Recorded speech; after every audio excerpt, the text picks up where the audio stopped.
Lisa Bennett stood by the large window of her office looking at the busy city below. The letter in her hand felt heavy with importance. She read it again to make sure she understood it correctly. Ambassador Bennett, Earth has been invited to send representatives to the Galactic Council. Lisa took a deep breath. Humans had only figured out faster-than-light travel 15 years ago. According to everything they knew, most species waited at least 100 years before getting invited to the Council. Something was different about this invitation. She pressed the button on her desk. "Nancy, please call Commander Powell. Tell him it's urgent." Within an hour, Jack Powell arrived at her office. He was a tall man with short gray hair and eyes that missed nothing. As Earth's top military officer for space matters, he needed to know about this invitation. "You look worried, Lisa," Jack said as he sat down. Lisa handed him the letter. "The Galactic Council wants us to join them." "That's too fast, Jack, way too fast." Jack read the letter slowly. "You're right. Other species had to wait much longer." He looked up at her. "Either they're impressed by us, or they're worried about us. President Mercer wants us to go. She says it's a chance we can't miss." Jack nodded. "When do we leave?" "We? I didn't say anything about you coming along." Jack smiled a little. "You didn't have to. If you're going into a room full of aliens to talk about Earth's future, you need someone watching your back. Besides, I've dealt with more alien species than anyone else on Earth." Lisa couldn't argue with that. "Fine, we leave in 3 days on the EAS Pathfinder." 3 days later, Lisa and Jack stood on the bridge of the Pathfinder as it prepared to jump to the coordinates provided by the Council. Captain Eric Miller, a young but respected officer, gave the order. "Engaging FTL drive in 3, 2, 1. The stars outside stretched into lines, and the ship jumped forward faster than light. The journey to Concordia Station would take 4 days. Lisa used this time to study everything they knew about the 12 founding species of the Galactic Council. On the 4th day, Captain Miller called them to the bridge. "Ambassador Commander, you might want to see this." Through the main view screen, they saw Concordia Station for the first time. It was enormous, at least 10 times bigger than Earth's largest space station. It looked like a giant wheel with 12 spokes connecting to a central hub.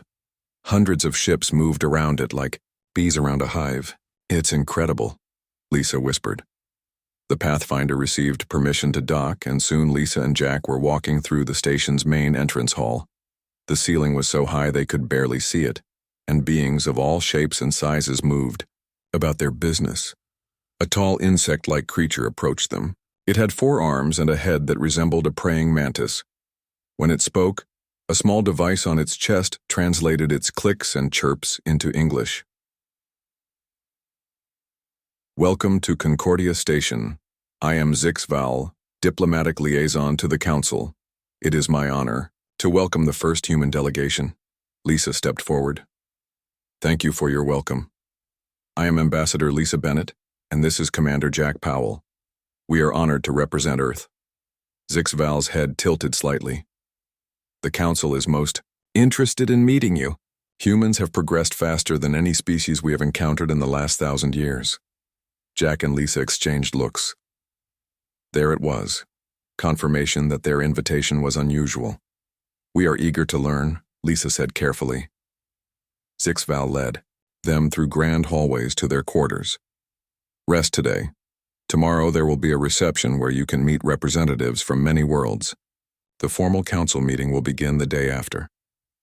After Zixval left, Jack checked the room for listening devices while Lisa unpacked.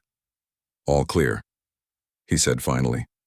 "But we should assume everything we say is being recorded anyway." Lisa nodded. "What do you think of our welcome?" "Polite, professional." Jack paused. "But did you notice how other delegates looked at us as we passed? Some seemed afraid." "Afraid? Of us? That makes no sense. Most species here have had space travel for thousands of years. We're babies compared to them." Jack shrugged. "Sometimes babies grow up fast." The next evening, Lisa and Jack attended the reception in the Grand Hall. Beings from hundreds of worlds mingled together. Some looked almost human, while others were so strange that Lisa couldn't tell which part was their face. A blue-skinned humanoid approached them. She had patterns of lighter blue on her face that seemed to shift like waves.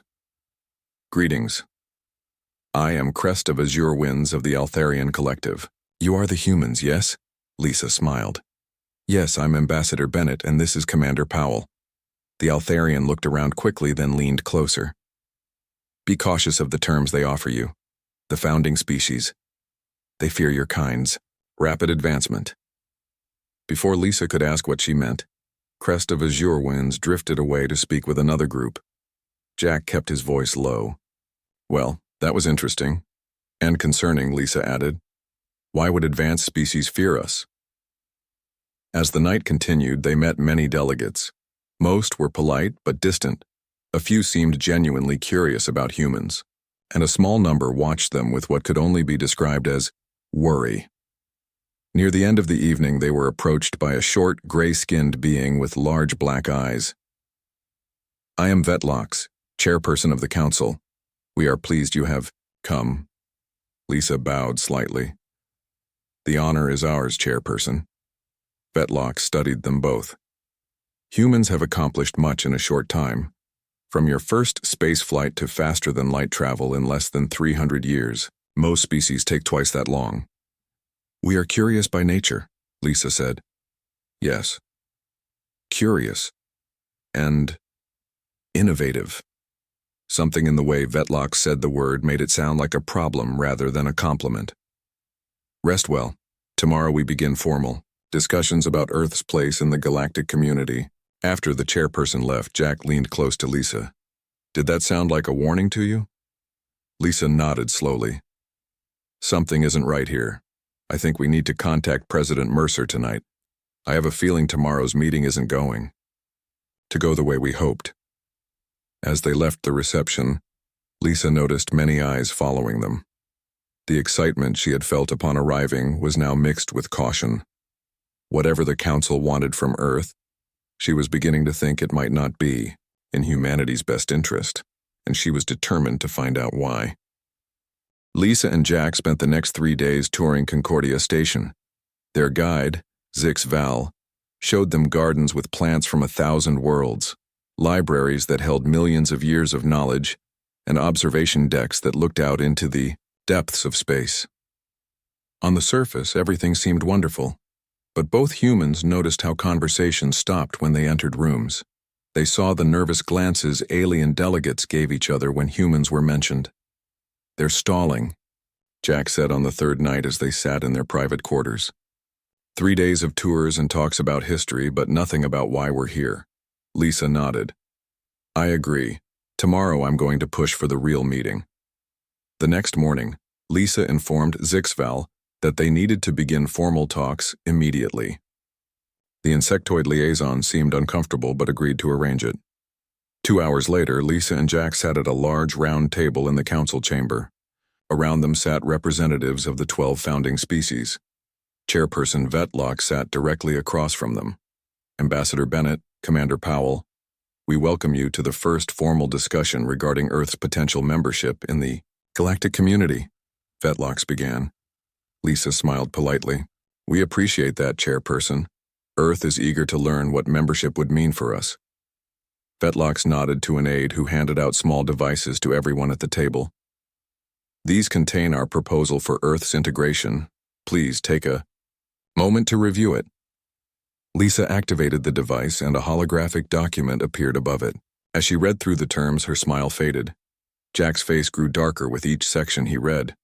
When they finished, they exchanged a worried look. Chairperson, Lisa said carefully. There must be some mistake. These terms would require Earth to dismantle most of our defense fleet. Vetlox's large eyes blinked slowly. That is correct. 70% reduction is standard procedure. Jack leaned forward. Standard?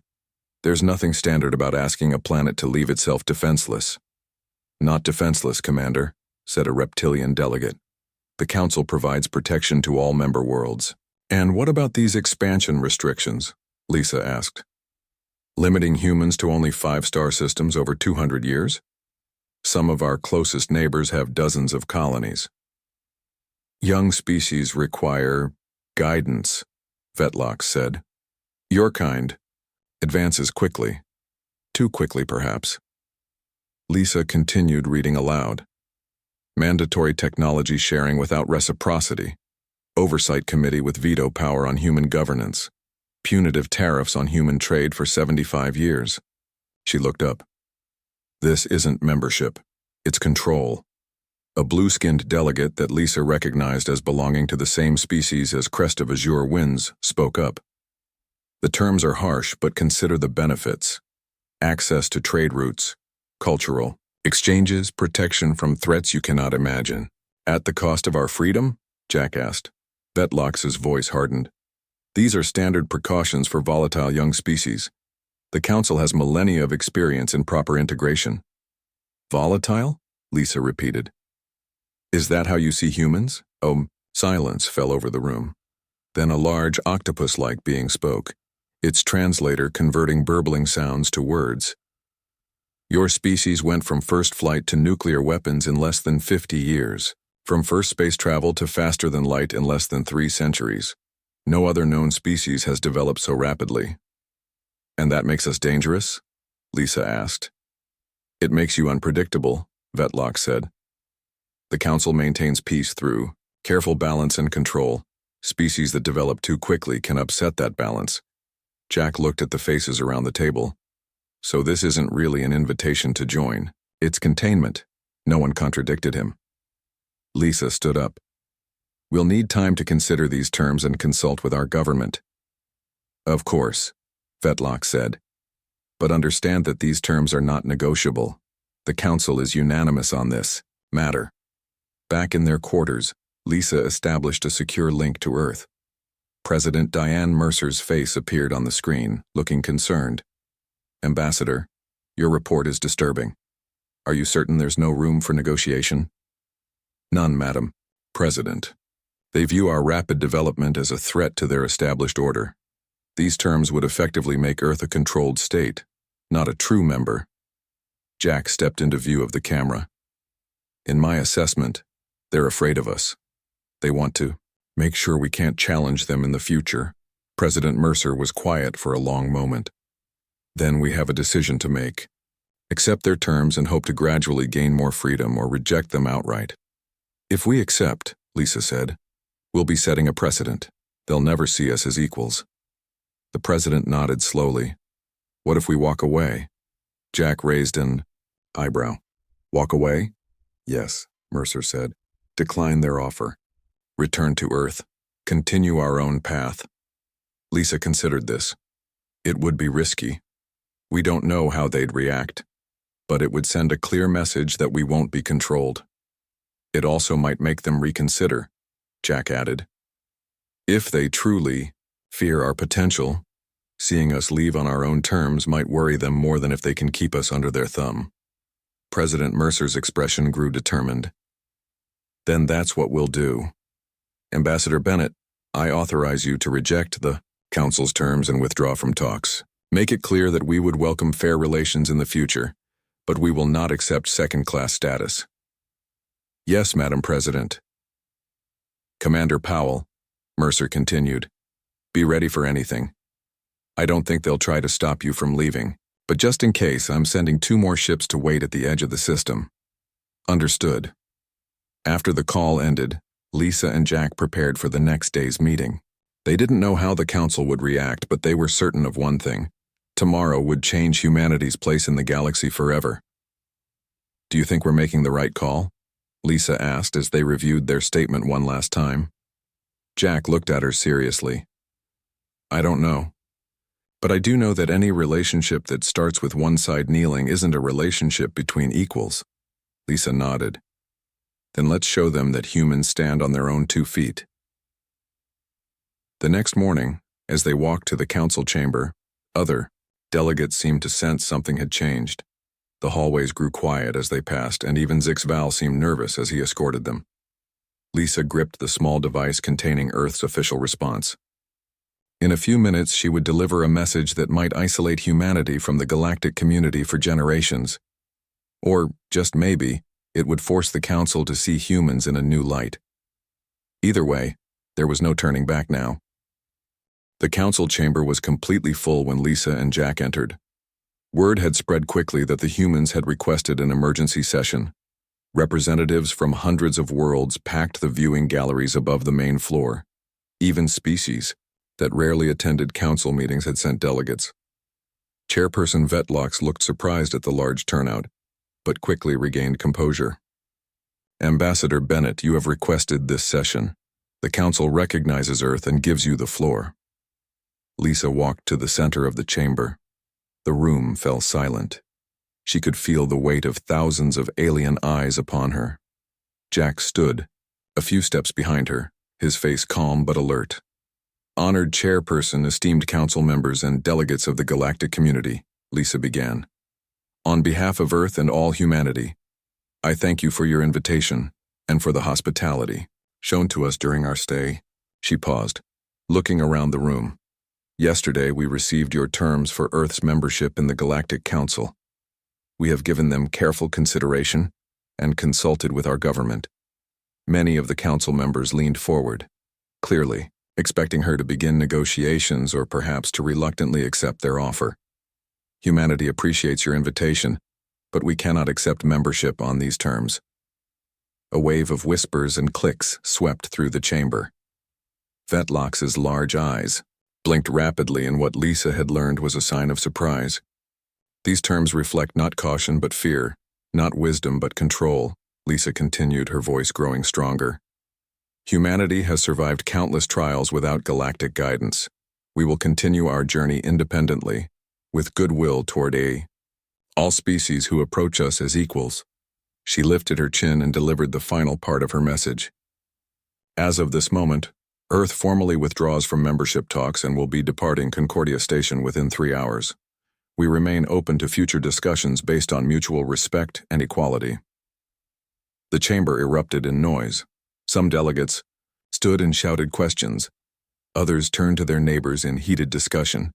Chairperson Vetlox banged a ceremonial staff on the floor 3 times, bringing some order back to the room. Ambassador Bennett, perhaps you misunderstand the nature of these proceedings, Vetlox said. The terms presented are standard for— We understand perfectly, Lisa interrupted, something that was rarely done in council meetings. The terms would limit our growth, weaken our defenses, and place our governance under outside control. No sovereign people would accept such conditions, a reptilian council member hissed loudly. Your species advances too quickly to be left unchecked. The safety of the galaxy must be considered. Jack stepped forward. If safety is your concern, then consider this. A friend is safer than an enemy, and a partner is safer than a subject. Lisa nodded to Jack, then turned back to Vetlox. Our decision is final. We wish the Council peace and prosperity, but we will find our own path among the stars. With that, Lisa and Jack turned and walked toward the exit. The room was in chaos now. Several junior representatives tried to intercept them, but the humans politely declined further discussion. Zixval waited for them in the corridor outside. The insectoid's body language seemed to indicate distress. Ambassador, please reconsider. There has never been a species that rejected council membership. The implications are unpredictable. Lisa's expression softened slightly. Zixval, you've been kind to us, but we cannot accept terms that treat us as children or potential threats. The council can protect you. There are dangers in the galaxy that you cannot imagine. Jack smiled grimly. And there are strengths in humanity that the council cannot imagine.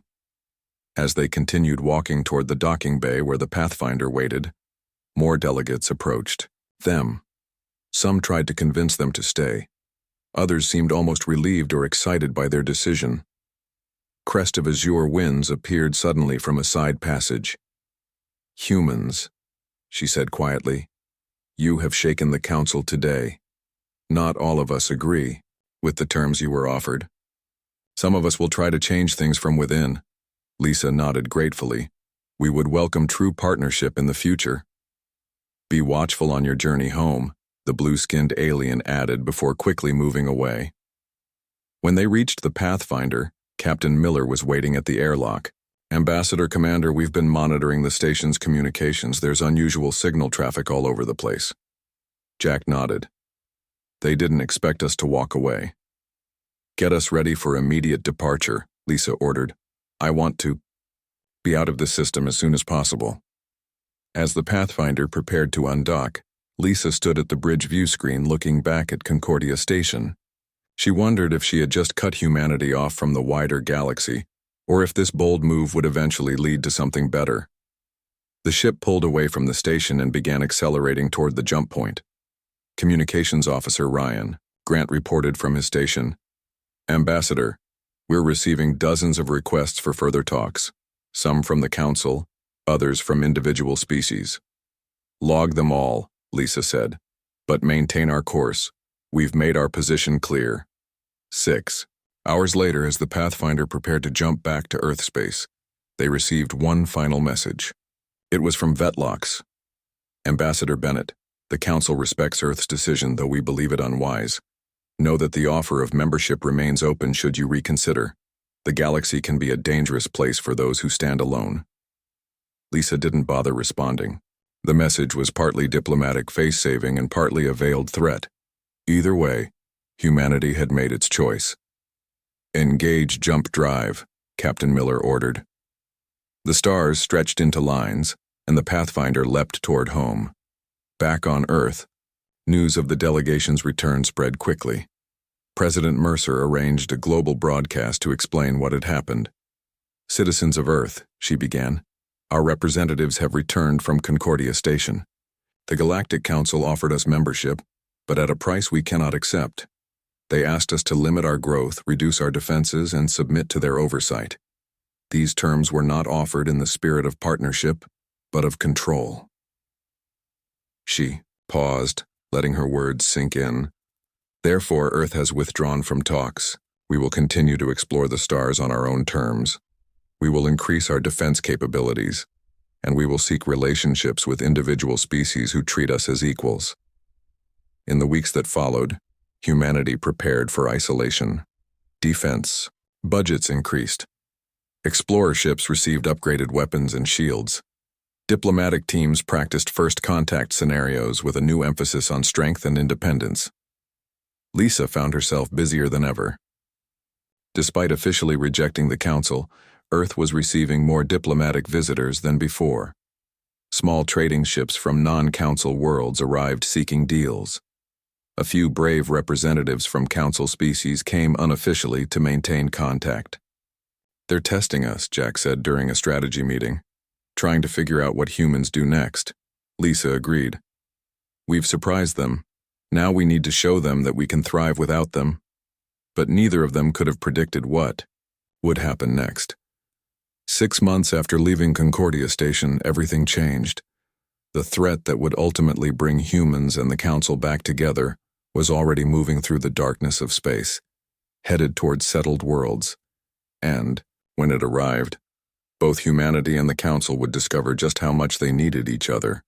6 months had passed since Earth walked away from the Galactic Council. Life went on. Humans continued exploring nearby star systems, but now they were more careful. Every ship carried better weapons and shields. Every crew trained for possible trouble.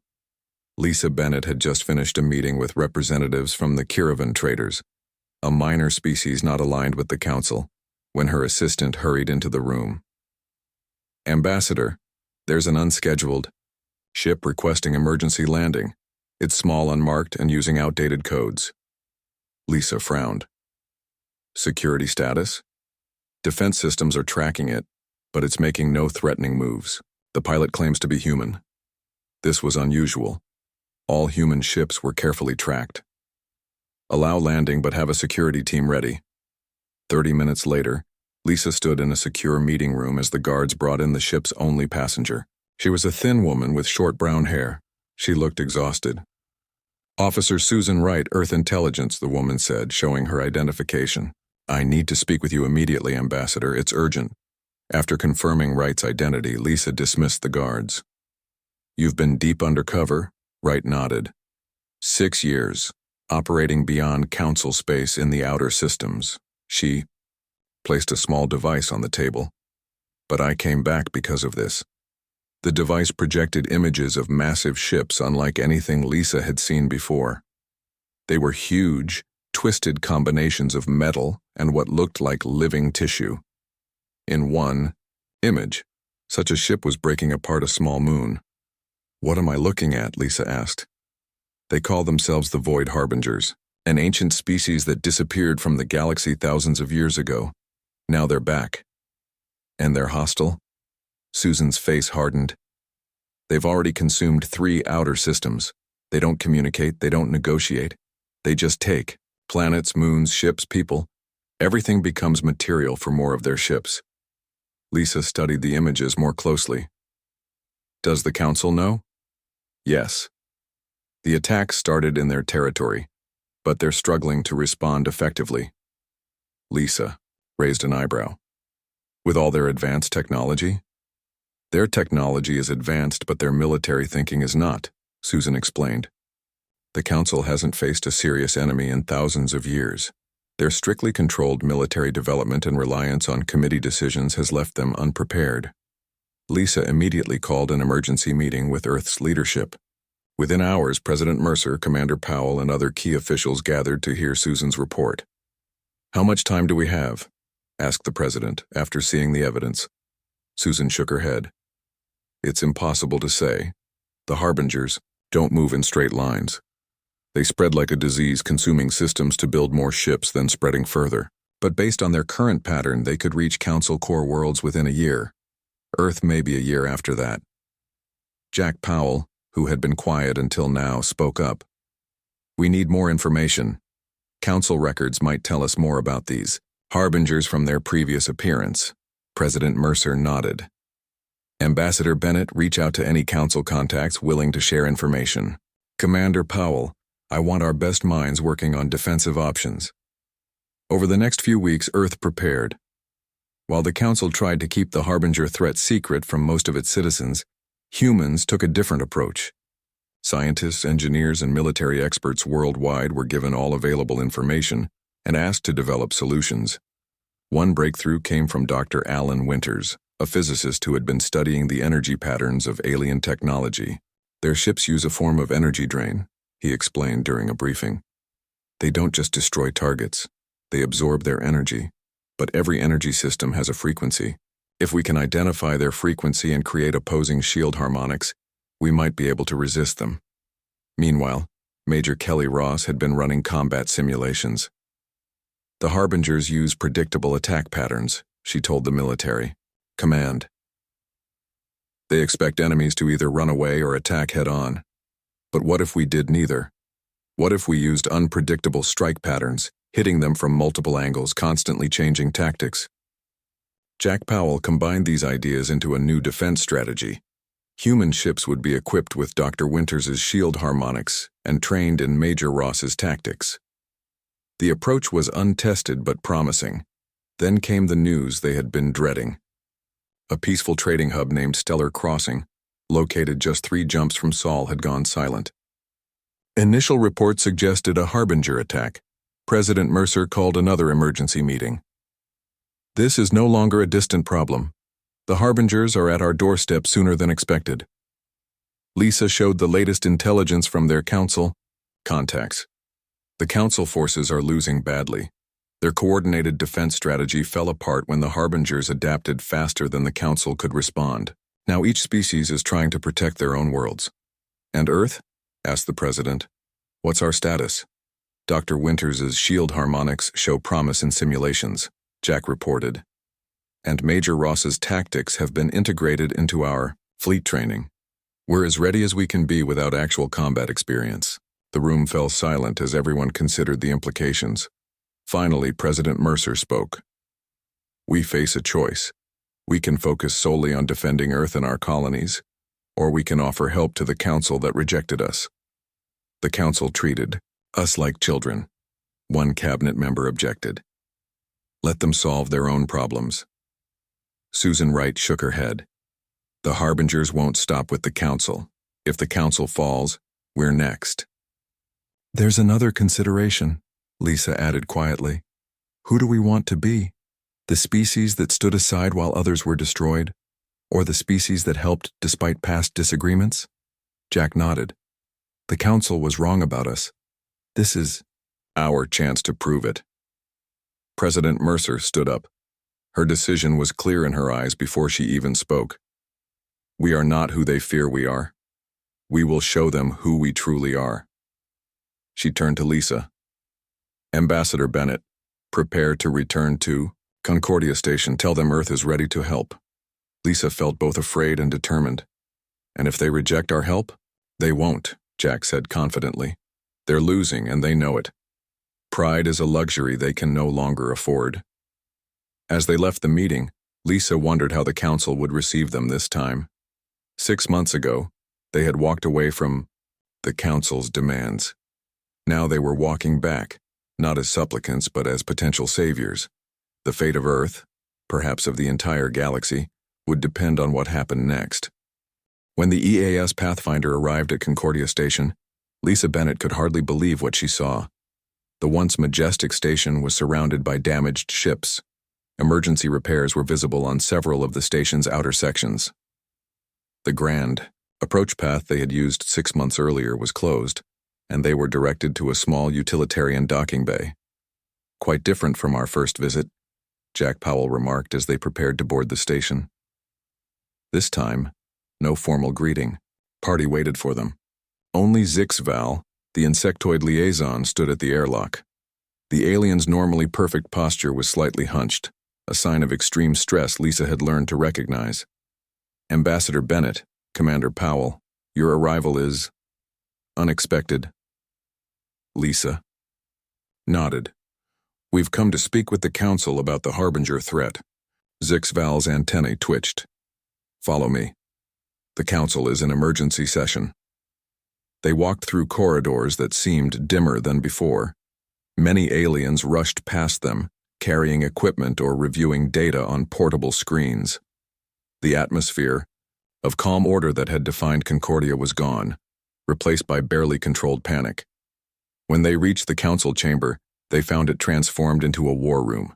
The elegant meeting table was now covered with maps and reports. Holographic displays showed battle plans and casualty figures. Council members argued loudly over strategies.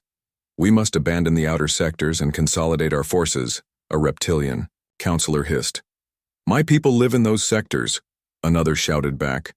Chairperson Vetlox looked up and noticed the humans. The room fell silent.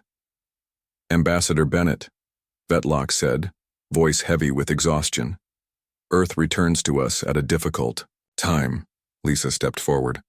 We know about the Void Harbingers. We've come to help. Suspicious murmurs ran through the room. Vetlox studied them carefully. Help? Why would you help those who rejected you? Because this galaxy is our home too, Lisa said simply. And humans protect their home. Jack moved to one of the holographic displays.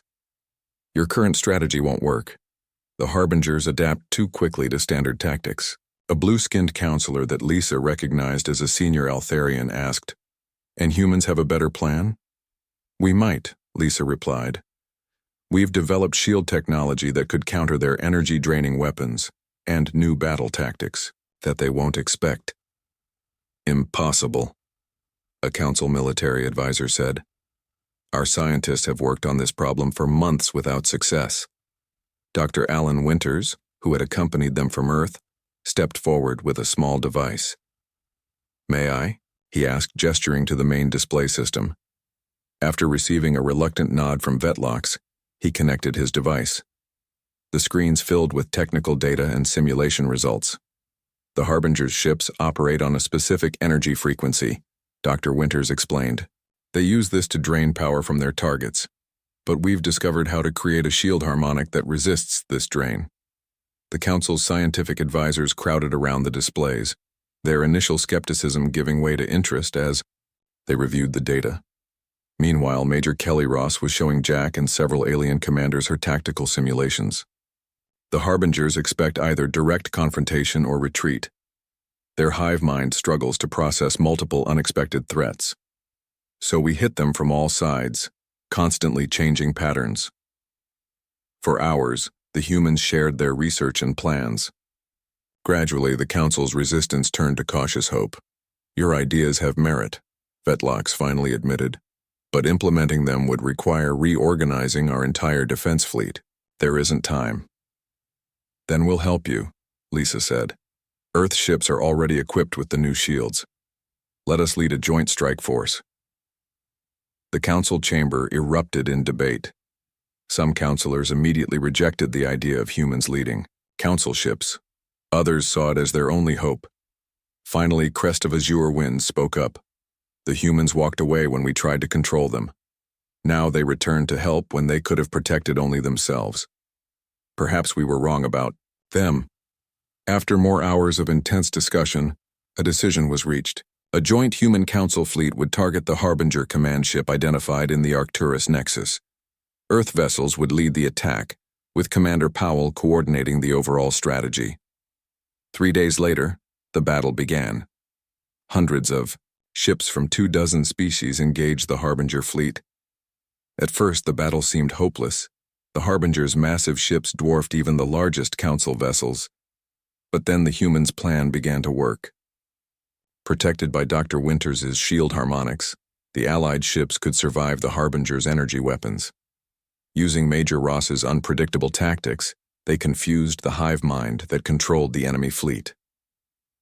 Commander Powell led a small, fast strike team directly toward the enemy command ship. Remember, stay unpredictable, he told his mixed crew of humans and aliens.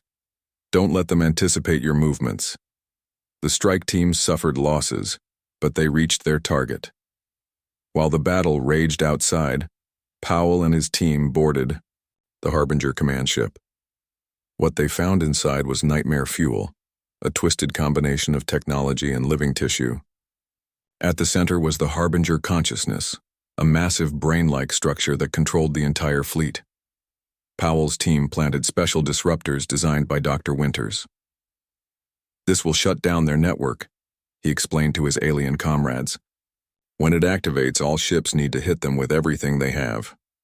They barely escaped the command ship before the disruptors activated. The effect was immediate. The previously coordinated Harbinger fleet began to move erratically. Some ships stopped completely. Now, Powell ordered over the fleet-wide channel. All ships, concentrate fire! The battle lasted another 6 hours, but the outcome was no longer in doubt. Without their central coordination, the Harbingers couldn't adapt to the Allies' attacks. One by one, the massive enemy ships were destroyed or disabled.